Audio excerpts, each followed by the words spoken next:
Assalamu alaikum, my dear all shining stars. Welcome back to another video. I hope you all are doing well. As we all know, ये MDCAT related video है. इसमें जो भी आपकी queries हैं उसका solution दिया जाएगा इंशाल्लाह. So let's get start. First of all Ramin ने क्वेश्चन पूछा था कि how to remain consistent and productive every day. So consistent और प्रोडक्टिव रहने के लिए आपने अपने आप को बर्डनाइज नहीं करना है. ठीक है, ऐसा नहीं करना है कि एक दिन 5 चैप्टर कर लिए, एक भूत सवार हो गया, देन दूसरे दिन ऑफ कोर्स पेस नहीं बन पाया, दिल नहीं चाह रहा तो हमने कुछ भी नहीं पढ़ा. एक शेड्यूल बनाना है एंड देन उसको बिल्कुल इंसानों की तरह फॉलो करना है. शेड्यूल फॉलो करेंगे तभी जल्दी सिलेबस कंप्लीट होगा, रिवीजन का टाइम मिलेगा, प्रैक्टिस ज़्यादा कर सकेंगे एमसीक्यूज़. तो पहले शेड्यूल बनाएं देन उसको फॉलो करें. ऐसा ना करें कि एक दिन 5 चैप्टर कर रहे हैं, दूसरे दिन कुछ नहीं पढ़ रहे हैं. 2 चैप्टर रोज़ कर लें, लेकिन रोज़ करें, कंसिस्टेंसी के साथ करें. ठीक है. नेक्स्ट क्वेश्चन है, should we study physics, chemistry, biology all subject daily और डे वाइज. सो मेरी सजेशन यही होती है कि हम डेली ना करें. ऐसा ना करें कि फ़िज़िक्स आज पढ़ रहे हैं, कल हम केमिस्ट्री पढ़ेंगे. बिल्कुल भी ऐसा नहीं हो सकता. एक पेस केमिस्ट्री का बन ही रहा होता है एंड देन हम फिज़िक्स पे आ जाते हैं. सो ऑफ कोर्स बायोलॉजी का पोर्शन ज़्यादा है, 68 MCQs आएंगे, तो हमने बायोलॉजी तो रोज़ करनी ही करनी है.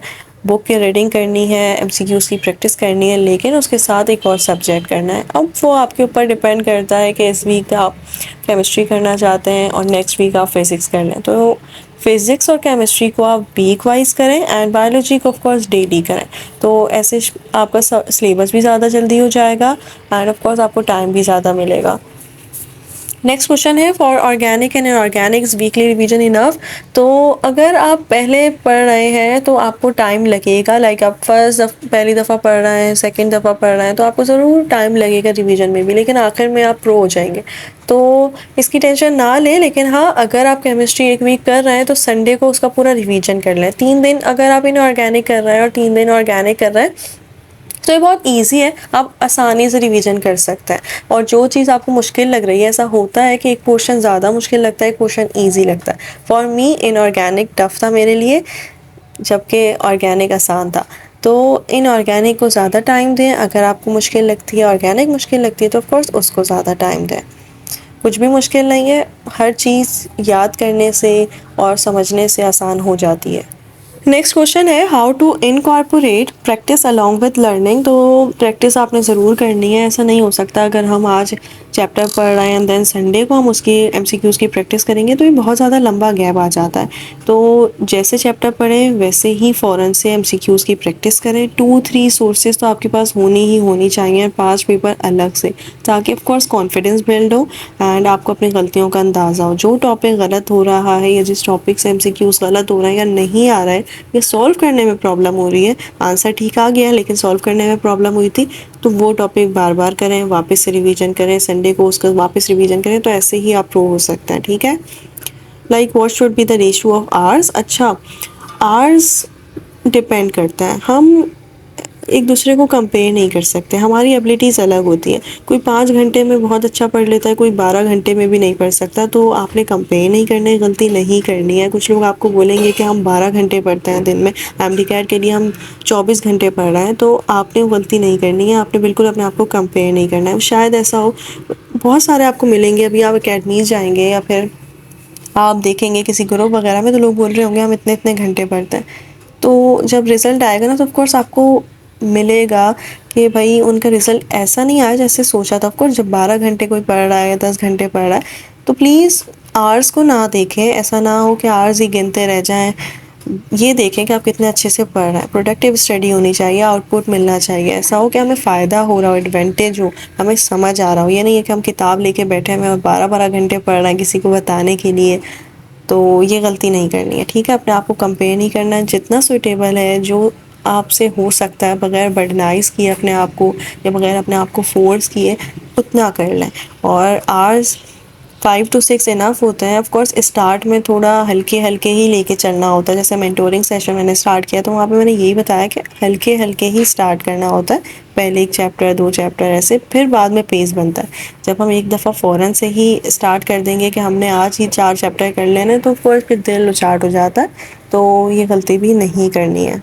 ओके, सो नेक्स्ट क्वेश्चन है अबाउट रजिस्ट्रेशन ऑफ MDCAT. सो कोई भी फॉर्म आपने नहीं बाय करना है। एमडीकैट का फॉर्म ऑनलाइन फिल होता है, पीएमडीसी या पीएमसी की वेबसाइट पे ये फॉर्म अवेलेबल होता है। जब रजिस्ट्रेशन स्टार्ट होगी तो आई विल टेल यू इंशाल्लाह, डोंट वरी, मैं बताऊंगी कैसे फिल करना है। बिल्कुल भी ज़्यादा पैनिक नहीं होना, ऐसा नहीं है कि रजिस्ट्रेशन आज स्टार्ट हुई और फ़ौरन से आपने फॉर्म फिल करना स्टार्ट कर दिया, क्योंकि वेबसाइट में एरर आ जाता है, वो डाउन हुई हुई होती है।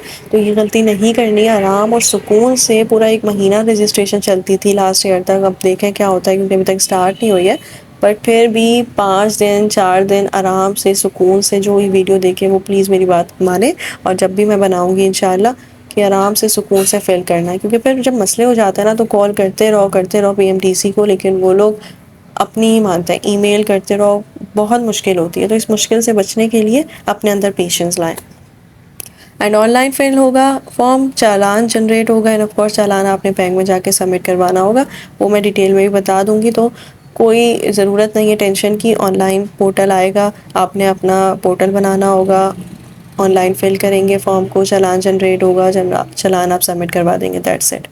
बस आसानी से आ जाएगा। देन पेड लिखा हुआ आ जाएगा, तो आपको पता चल जाएगा कि आपकी फ़ीस भी पहुंच गई है, आपकी रजिस्ट्रेशन हो गई है।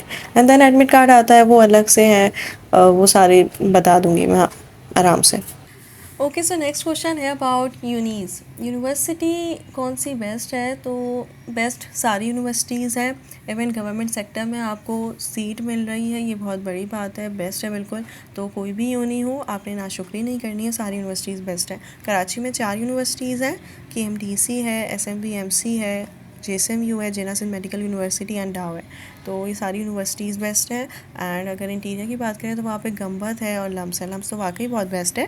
तो ये सारी यूनिवर्सिटीज़ हैं, और मेरिट नंबर जिस हिसाब से होगा आपको उसी यूनिवर्सिटी में एडमिशन मिलेगा।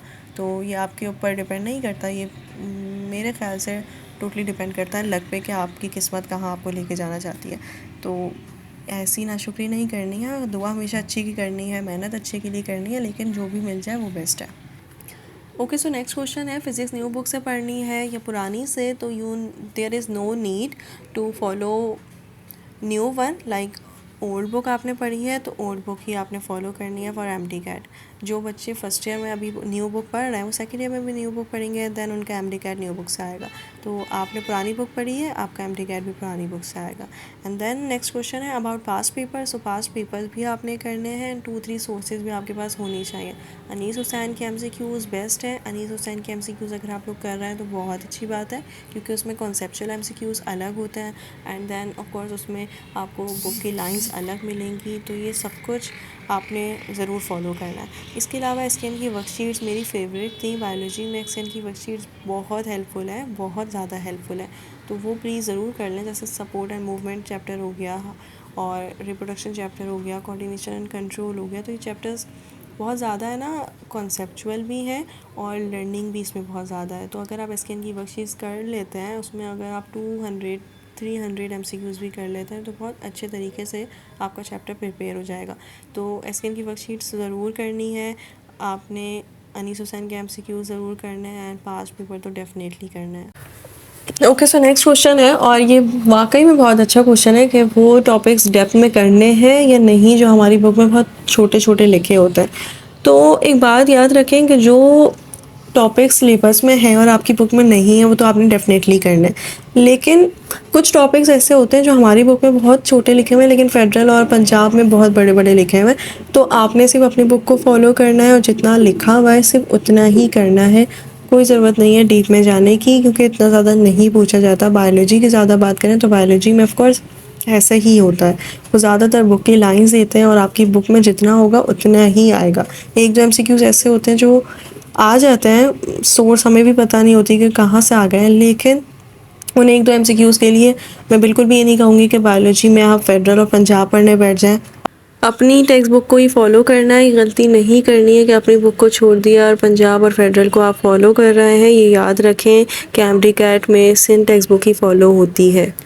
ओके, सो नेक्स्ट क्वेश्चन है एमडीकैट के लिए कितनी परसेंटेज चाहिए होती है? तो आई गेस ये एफएससी के लिए पूछ रहे हैं कि एफएससी में कितनी परसेंटेज चाहिए होती है, एलिजिबिलिटी क्राइटेरिया क्या होता है। तो अगर आपकी एफएससी में ऑफकोर्स अगर आप फ्रेशर हैं तो आपकी सेकेंड ईयर का रिज़ल्ट नहीं आया होगा, इवन वो अक्टूबर में आता है जब तक आपका एमडीकैट का रिज़ल्ट भी आ चुका होता है। तो फर्स्ट ईयर में 65 से ज़्यादा परसेंटेज होनी चाहिए, और अगर आप इम्प्रूवर हैं तो देन आपकी एफएससी में सेकेंड ईयर में 65 से ज़्यादा परसेंटेज होनी चाहिए। ये एलिजिबिलिटी क्राइटेरिया होता है, देन आप एमडीकैट आसानी से दे सकते हैं।